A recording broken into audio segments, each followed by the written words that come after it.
পৃথিবীতে 2 মোল অক্সিজেনের আয়তন কত?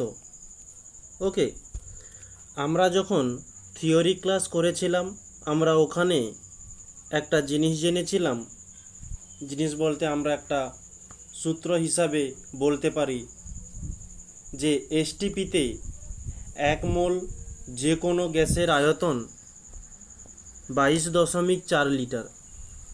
তাহলে এখানে বলছে যে এসটিপিতে 2 মোল অক্সিজেনের জন্য, যে কোনো গ্যাস বলতে আমরা যদি এখানে অক্সিজেন ধরি, অক্সিজেন গ্যাসের আয়তন হয়ে যাবে 22.4 ইন্টু 2। তাহলে আমরা এখান থেকে পাবো যে 4 2 8, পয়েন্টে পয়েন্ট চলে এলো, 2 2 4, 2 2 4 এত লিটার। তাহলে আমাদের অ্যান্সার হয়ে গেল 44.8 লিটার।